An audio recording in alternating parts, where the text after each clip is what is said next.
നമസ്കാരം മിസ്റ്റർ കിരൺ. നമസ്കാരം. മിസ്റ്റർ കിരൺ, ഇതിനെല്ലാത്തിനും ആദ്യം പഴി പറയേണ്ടത് അല്ലെങ്കിൽ ഇതിന്റെ പൂർണ്ണ ഉത്തരവാദി എന്ന് പറയുന്നത് ഭരിക്കുന്ന സർക്കാരുകളാണ്. അവരെ മാത്രമേ നമുക്ക് ആദ്യം കുറ്റം പറയാൻ പറ്റൂ. സമൂഹത്തില് മതമൊന്നും ജാതിയൊന്നും വേർതിരിച്ച് അവരവരുടേതായിട്ടുള്ള വോട്ട് ബാങ്ക് കാണുന്നത് കൊണ്ടാണ് ഇവരെല്ലാം വളർത്തുന്നത്. നമ്മൾ ഒരു സൈഡ് പിടിച്ച് വളർത്തുമ്പോൾ മറ്റേ സൈഡും നമ്മുടെ കൂടെ എതിരായിട്ട് വളരാൻ വേണ്ടി ശ്രമിക്കും. ഓരോരോ സാഹചര്യങ്ങളിൽ അവരുടെ ആവശ്യങ്ങൾ വരുമ്പോൾ അവർക്ക് കീഴ്പ്പെട്ട് കൊടുക്കുക. പിന്നെ താങ്കൾ പറഞ്ഞതുപോലെ ഇതിനകത്ത് മറ്റുള്ളവരാരെങ്കിലും മുതലെടുത്തോ എന്ന് കണ്ടില്ല. ന്യൂസ് കണ്ടപ്പോൾ എനിക്ക് മനസ്സിലായത്, സോഷ്യൽ മീഡിയയിലെല്ലാം കാണുമ്പോൾ മനസ്സിലാവുന്നത് ആ പള്ളിയുമായിട്ട് ബന്ധപ്പെട്ടവരല്ലേ, ആ സ്കൂളുമായി ബന്ധപ്പെട്ട കന്യാസികളാണല്ലോ അതിനെതിരെ പ്രതികരിച്ചിരിക്കുന്നത്. അതില് BJPയോ RSSോ അങ്ങനെ അവരാരും അതിനകത്ത് ഇടപെട്ടതായിട്ട് എനിക്കറിയില്ല. ശ്രീ പ്രദീപ്, ഇത് തുടക്കത്തിലെ തന്നെ വളരെ പക്വതയോടുകൂടി നമ്മുടെ രാഷ്ട്രീയ നേതൃത്വവും സർക്കാരും എല്ലാം ഇടപെട്ടത് കൊണ്ടാണ് അത് അത്തരത്തിൽ പരിഹരിക്കാൻ കഴിഞ്ഞത്. അല്ലെങ്കിൽ ഇതിനെ നാളെ അത് ഹിന്ദുവിൻ്റെ ഒരു മുസ്ലിം ക്രിസ്ത്യൻ തർക്കമായി മാറ്റുകയും എങ്ങനെയാണോ മുസ്ലിമിൽ തീവ്രവാദി സ്വഭാവമുള്ള സംഘടനകളുള്ളത് അതുപോലെ തന്നെ ക്രിസ്ത്യാനികളിലും ഹിന്ദുക്കളിലും എല്ലാം തീവ്രവാദ സ്വഭാവമുള്ള സംഘടനകളുണ്ട്. പേരുകളൊക്കെ കേൾക്കുമ്പോൾ നമ്മൾ വിചാരിക്കും അത് രാഷ്ട്രീയ പാർട്ടിയാണെന്നോ അല്ലെങ്കിൽ മറ്റ് സംഘടനയാണെന്നൊക്കെ തോന്നും. പക്ഷേ ആത്യന്തികമായി വർഗീയതയാണ് ഇവരുടെ എല്ലാം ഉള്ളടക്കം. അത്തരക്കാരൊക്കെ ഇത്തരം ഏത് വിഷയം കിട്ടിയാലും അത് ആളിക്കത്തിക്കാൻ ഇങ്ങനെ നമ്മുടെ ചുറ്റും നിൽപ്പുണ്ട്. പക്ഷെ അത് കിരൺ, എനിക്ക് തോന്നുന്നത് ഇത് ശരിക്കും പറഞ്ഞു കഴിഞ്ഞാൽ അവർ എക്സ്ട്രീമായിട്ട് ഒരു വിഭാഗം എല്ലാത്തിനും എതിരായിട്ട് അവർ വരുമ്പോൾ മറ്റുള്ളവർ ഒന്നാവുന്നു എന്നുള്ളതാണ് എനിക്ക് തോന്നുന്നത്. എൻ്റെ ഒരു കാഴ്ചപ്പാടാണ്. അത് എത്രമാത്രം ശരിയാവണമെന്നില്ല. അവര് എല്ലാത്തിൽ നിന്ന് വിഭിന്നമായി ഓണം അവർ ആഘോഷിക്കില്ല, അവർ വിളക്ക് കത്തിക്കില്ല. മുമ്പ് ഞാനൊക്കെ സ്കൂളിൽ പഠിക്കുമ്പോൾ ഇങ്ങനെ ആയിരുന്നില്ല. എന്റെ കൂടെ ഒരു മുസ്ലിമായിട്ടോ ഒരു ക്രിസ്ത്യാനിയായിട്ടോ ഒരു ഹിന്ദുവായിട്ടോ ആരുണ്ടെങ്കിൽ അങ്ങനെ തിരിച്ചു പോലും അറിയാൻ പറ്റില്ല. എല്ലാവരും അത്രയും പെൺകുട്ടികളും അങ്ങനെയായിരുന്നു. പക്ഷെ ഇന്ന് അങ്ങനെയല്ല. ഒരാൾക്കാരെ കാണുമ്പോൾ നമുക്കറിയാം അവർ ഏതാണെന്ന്. അപ്പൊ അങ്ങനെ ഒരു വിവേചനമുണ്ട്. ഇതിൽ ഏറ്റവും വിഷമം എന്ന് പറഞ്ഞു കഴിഞ്ഞാൽ ഈ താൽക്കാലികമായ ഒരു വോട്ട് രാഷ്ട്രീയത്തിന് വേണ്ടി ഓരോ രാഷ്ട്രീയ പാർട്ടിക്കാരും അവരെ ഉപയോഗിക്കുന്നു. ഇപ്പം തന്നെ ഞാനൊന്ന് ജസ്റ്റ് ഒന്ന് പറഞ്ഞു വെക്കുക. ഇപ്പം തന്നെ ഇസ്രയേൽ പാലസ്തീൻ ഇത് പ്രശ്നം വന്നു. അപ്പൊ അതിനകത്ത് തന്നെ ഒരു വിഭാഗത്തെ അല്ലേ നമ്മൾ ഈ കോൺഗ്രസ് ആയാലും കമ്മ്യൂണിസ്റ്റ് ആയാലും പിടിച്ചത്. തൽക്കാലം താങ്കൾക്ക് ആ വിഷയത്തിൽ വേറെ അഭിപ്രായം ഉണ്ടെന്ന് കാണാം. അതിനെ ഇത് തന്നെയാണ് ഈ ആളുകളും ചെയ്യുന്നത്. ഈ ഇസ്രയേൽ പലസ്തീൻ വിഷയം കാണുമ്പോൾ അത് പറയും, അത് അവിടെ വെടിയേറ്റ് വീഴുന്ന കുഞ്ഞുങ്ങളെ കുറിച്ച് വിഷമിച്ചാൽ പറയും നിങ്ങൾ മുസ്ലിം ആളുകളാണ്, അതുകൊണ്ടാണ് നിങ്ങൾ മുസ്ലിമിനെ അനുകൂലിക്കുന്നവരാണ്, ക്രിസ്ത്യാനികളല്ല അപ്പുറത്ത് നിൽക്കുന്നത്. അതെങ്കിലും താങ്കൾ അങ്ങനെ ക്രിസ്ത്യാനികളാണ് മുസ്ലിങ്ങളും തമ്മിലുള്ള തർക്കമല്ല ഇസ്രയേലും പലസ്തീനും തമ്മിലുള്ള തർക്കം, അത് ജൂതന്മാരും മുസ്ലിങ്ങളും തമ്മിലുള്ള രണ്ട് തരത്തിൽ നിൽക്കുന്നതിൽ അവരാണ്. അതിനൊക്കെ ഇങ്ങനെയൊക്കെ വ്യാഖ്യാനിക്കുന്ന ആളുകൾ ഒരുപാട് പേരുണ്ട് താങ്കളെ പോലെയുള്ളവർ. അവരൊക്കെയാണ് ഇതേപോലെ ഈ രണ്ട് ഭാഗത്ത് നിൽക്കുന്നത് ചെന്നായ്ക്കളെ പോലെ ഇങ്ങനെ ആ രക്തം കുടിക്കുക എന്നുള്ള ആവേശത്തോടു കൂടി. ഞാൻ പറഞ്ഞത് അങ്ങനെയല്ല, തെറ്റിദ്ധരിക്കാതെ. ഞാൻ പറഞ്ഞത് ആരെയും സപ്പോർട്ട് ചെയ്യരുതെന്നാണ് ഞാൻ പറയുന്നത്. നമ്മൾ ഇന്ത്യയുടെ കാര്യം അങ്ങനെയല്ലല്ലോ, ആരെയും സപ്പോർട്ട് ചെയ്യാം. അങ്ങനെ ഒരു നിലപാടെടുക്കുന്നതിന്റെ പേരിൽ, ഞാനൊരു നിലപാടെടുത്തതിന്റെ പേരിൽ ഞാനത് മുസ്ലിം തീവ്രവാദിയോ ഹിന്ദു തീവ്രവാദിയോ ക്രിസ്ത്യൻ തീവ്രവാദിയാവും. എനിക്ക് ഓരോ സ്ഥലത്തും ഓരോ നിലപാടായിരിക്കും ഉണ്ടായിരിക്കുന്നത്. അതനുസരിച്ചല്ലേ നിലപാടെടുക്കുന്നത്. ഈ രാഷ്ട്രീയക്കാർ അത്തരം തീരുമാനങ്ങൾ എടുക്കുന്നതാണ് സമൂഹത്തിൽ വിഭിന്നത ഉണ്ടാകുന്നത്. അതെങ്ങനെയാണ് അന്താരാഷ്ട്ര തലത്തിൽ നടക്കുന്ന കാര്യങ്ങളിൽ നിലപാടെടുക്കുന്നത്? ഒരു മനുഷ്യരായിട്ടുള്ള ചിന്തിക്കുന്ന മനുഷ്യർക്കെല്ലാം എടുക്കേണ്ട നിലപാടുകളല്ലേ അവരെടുക്കേണ്ടത്. ഇന്ത്യ പോലെ ഒരു രാജ്യത്തിന്റെ നിലപാടുണ്ട്. ആ രാജ്യത്തിന്റെ നിലപാട് തന്നെ പലസ്തീൻ അനുകൂലമായ നിലപാടെടുക്കുന്ന രാജ്യമാണ് ഇന്ത്യ. അത് താങ്കൾ മനസ്സിലാക്കണം. താങ്കൾ ഇങ്ങനെ എല്ലാ കാര്യം വരുമ്പോഴും താങ്കൾക്ക് ഇസ്രയേലിനെ ന്യായീകരിക്കാൻ വേണ്ടി ഇങ്ങനെ ആ വിഷയത്തിൽ തട്ടി അവിടോട്ട് കൊണ്ടുപോകും. അല്ല, അങ്ങനെയാണെങ്കിൽ പിന്നെ നൈജീരിയയിൽ മരിക്കുന്ന ആൾക്കാരല്ലേ? ഞാൻ നൈജീരിയയിൽ മരിക്കുന്ന ആൾക്കാരെ കുറിച്ചല്ല ഇപ്പൊ ചർച്ച ചെയ്തത്. ഇത്തരം ആളുകൾ വർഗീയമായി താങ്കൾ ഇപ്പോൾ പറയുന്ന പോലെ എന്ത് കാര്യത്തെയും വർഗീയതയിലേക്ക് കൊണ്ട് കൂട്ടിക്കെട്ടാൻ തയ്യാറായി നിൽക്കുന്ന ആളുകൾ നമുക്ക് ചുറ്റുമുണ്ട്. അത് തന്നെയാണ് ഞങ്ങൾ ചർച്ച ചെയ്യുന്ന വിഷയം. അത് തന്നെയാണ്. മിസ്റ്റർ കിരൺ, താങ്കൾ പോലും ഒരു സൈഡ് പിടിച്ച് സംസാരിക്കുന്നു. അതാണ് താങ്കൾക്ക് അത് പറയാം, ഒരു കുഴപ്പമില്ല. Thank you. ശരി, ഇത് തന്നെയാണ് ഏറ്റവും പ്രധാനപ്പെട്ട വിഷയം. നമ്മൾ എന്ത് ചർച്ച ചെയ്യുമ്പോഴും അതിനെ എങ്ങനെ ഹിന്ദു മുസ്ലിം അല്ലെങ്കിൽ ക്രിസ്ത്യൻ വർഗീയതയുമായി എങ്ങനെ കൂട്ടിക്കെട്ടാൻ ഇത്തരക്കാർക്ക് വളരെ എളുപ്പമാണ്. അത് വളരെ എളുപ്പത്തിൽ കൊണ്ട് ഹിജാബ് ധരിക്കുന്നൊരു വിഷയം കേരളത്തിലെ കുട്ടികളെക്കുറിച്ച് ചർച്ച ചെയ്യുമ്പോൾ അത് നിങ്ങൾ ഇസ്രയേലും പലസ്തീനും തമ്മിൽ യുദ്ധം നടക്കുന്നെങ്കിൽ അവിടെ അതിൽ ഏത് പക്ഷം പിടിച്ചു എന്നതിൻ്റെ അടിസ്ഥാനത്തിൽ അത് മതപരമല്ലേ എന്ന് ചോദിക്കുന്നത് പോലെയാണ്.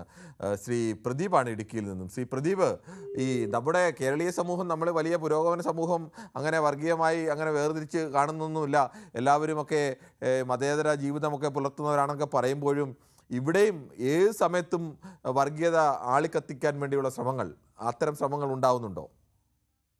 ശ്രീ ദിവാകരനാണ് തലശ്ശേരിയിൽ നിന്ന്, താങ്കൾക്ക് പറയാം. സാറേ, പിന്നെ ഇപ്പം പ്രീവിയസ് കോളർക്ക് താങ്കൾ നല്ല എക്സ്പ്ലനേഷൻ ഇലക്കമുള്ളിൽ കേടില്ലാത്ത രീതിയിൽ പറഞ്ഞു. അതായത് 1 region 1 caste 1 God for men, ആ രീതിയിൽ പറഞ്ഞു. എല്ലാ നദികളും കടലിലാ പോകുന്നു. അതായത് എല്ലാ തോടുകളും നദിയായി മാറുന്ന നദി കടലിലാ പോകുന്നു. പിന്നെ ശ്രീനാരായണ ഗുരുസ്വാമി പറഞ്ഞ പോലെ എല്ലാം ഒന്നും തന്നെ എത്രയോ കോടാനുകൂടി അന്യോന്യം കല്യാണം കഴിച്ചിട്ടുണ്ട്. ഇത് കാടം പിന്നെ സ്വഭാവവും കാടം ഇതും ഒരു അന്ധവിശ്വാസവും സ്കൂൾ റൂൾസ് ആൻഡ് റെഗുലേഷൻസ് എന്ന് പറഞ്ഞാൽ അങ്ങനെയെല്ലാം ശരിയാ. അതെല്ലാം ഗിവ് റെസ്പെക്ട് ടേക്ക് റെസ്പെക്ട് പോലെ മനുഷ്യനല്ലേ എല്ലാ രീതിയിലും പറയണ്ടേ. പിന്നെ അപ്പോ ആ രീതിയിലല്ലേ വേണ്ട. ഇതല്ല, ഇത് വർഗീയ കുറെ ആൾക്ക് മതഭ്രാന്ത് വന്ന് കുറെ ഇതായി. അതെല്ലാം ഇനി മാറ്റേണ്ട കാലം പണ്ടേ കഴിഞ്ഞ്. ഇപ്പൊ എത്ര യുഗായി, എന്തെല്ലാം ഇലക്ട്രോണിക്സ്, എന്തെല്ലാം ഏതെല്ലാം തരത്തിലുള്ള കമ്മ്യൂണിക്കേഷന്റെ എന്തെല്ലാം യുഗായി. ഇതല്ല, ഇത് പഴയ അതേ അന്ധവിശ്വാസം, പഴയ പൊട്ടിപ്പൊടി നടക്കല്, അത് പാടില്ല ഇത് പാടില്ല മറ്റുള്ള പാടില്ല. പിന്നെ കുട്ടികൾ വേണപ്പോ റെസ്പെക്ട് മെയിനായി ഡിസിപ്ലിൻ. പിന്നെ സ്കൂളിൽ ചില കുട്ടികൾ തലതിരിഞ്ഞു പോകുന്നുണ്ട്. പിന്നെ ഫോണിനെ കൊണ്ട് കളിച്ചിട്ടും പിന്നെ മറ്റേ പിന്നെ ഇതെല്ലാം പിന്നെ ലഹരിയെല്ലാം യൂസ് ചെയ്തിട്ടെല്ലാം പലതരത്തിൽ ദോഷം വരും. അതെല്ലാം നമ്മൾ മുള്ളിൽ ഒരു അടക്കിയാലും മടിയിൽ വെക്കുക, കങ്ങാലും മടിയിൽ വെക്കാൻ പറ്റൂലല്ലോ. അത് പറഞ്ഞു കൊടുക്കണം. പക്ഷെ അതും പറയാൻ പറ്റുന്നില്ല. പക്ഷെ അത് ആ പറഞ്ഞു കൊടുക്കുന്ന പിന്നെ പിന്നെ അധ്യാപകന്മാരും നന്നായിരിക്കണം. അതും അവരും പാല് പളിയും പാടില്ല. അവര് പണ്ട് ഗുരുകുല വിദ്യാഭ്യാസം പോലെ അവരും നല്ലതായിരിക്കണം. സാറിപ്പം പറഞ്ഞത്, സാറും റിപ്ലൈ കൊടുക്കുന്നത് നല്ല ഉരുളക്കൊപ്പേരി പോലത്തെ മറുപടി കറക്റ്റായിട്ട് ഇലക്കം ഉള്ളിലും കേടില്ലാത്ത രീതിയിൽ അത് പറയുന്നത് നല്ലതാ.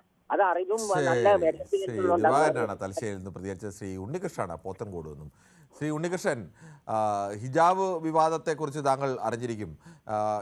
എന്തായാലും അതൊരു സംഘർഷമായോ അല്ലെങ്കിൽ ഏതെങ്കിലും തരത്തിലൊരു വർഗീയമായ വേർതിരിവോ ഒക്കെ ആവാതെ വളരെ വേഗത്തിൽ എന്തായാലും നമുക്ക് പരിഹരിക്കാൻ കഴിഞ്ഞു എന്നത് വലിയ ആശ്വാസമാണ്. അത്തരം പക്വതയോടുള്ള ഇടപെടലൊക്കെ ഉണ്ടായി. പക്ഷേ അപ്പോഴും ഇത്തരം സംഘടനകളൊക്കെ ഇത്തരം കാര്യങ്ങൾ ഒരു സ്കൂളിലെ ചെറിയ കാര്യത്തിലൊക്കെ ഇടപെട്ട് അതിനെ വഷളാക്കാൻ വേണ്ടിയുള്ള ആളുകൾ, അത് ഇങ്ങനെയുള്ള സംഘടനകൾ എപ്പോഴും പുറത്തുണ്ട് എന്ന് വേണമോ കരുതാൻ?